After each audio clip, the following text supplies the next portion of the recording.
بسم اللہ الرحمن الرحیم۔ یہ سب کے لوگ بے چینی سے حضرت صلی اللہ علیہ وآلہ وسلم کا انتظار کر رہے تھے۔ وہ لوگ روز صبح سویرے شہر کے باہر نکل کر جمع ہو جاتے اور دوپہر کو جب سورج سخت ہو جاتا تو وہ اپنے گھروں کو واپس آ جاتے۔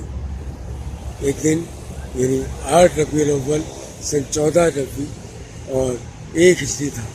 لوگ انتظار کر کے واپس جا چکے تھے کہ ایک یہودی اپنے ٹیلے پر چڑھا اور اس نے دیکھا کہ رسول اللہ صلی اللہ علیہ وسلم اپنے رفقا کے ساتھ چلے آ رہے ہیں۔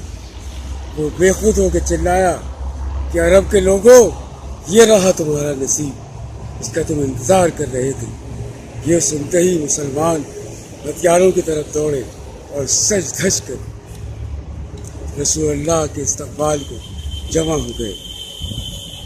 قبا میں جب رسول اللہ کی آمد ہوئی تو مسلمان بے خود ہو کر نعرہ تکبیر اللہ اکبر لگا رہے تھے اور پروانے بن کر رسول اللہ صلی اللہ علیہ وسلم کی طرح جانب دوڑے پڑتے تھے۔ آپ صلی اللہ علیہ وآلہ وسلم پر اس وقت سکینت طاری تھی اور وہی نازل ہو رہی تھی۔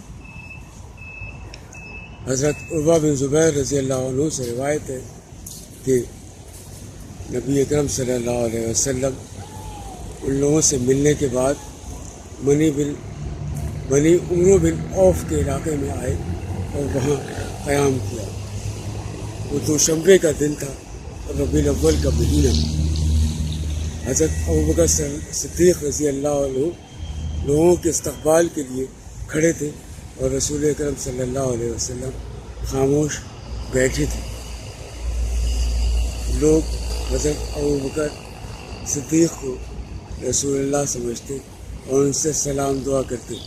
جب دھوپ سخت ہو گئی تب آپ نے ان پر سایہ کیا تو لوگ پہچانے کہ یہ رسول اکرم صلی اللہ علیہ وسلم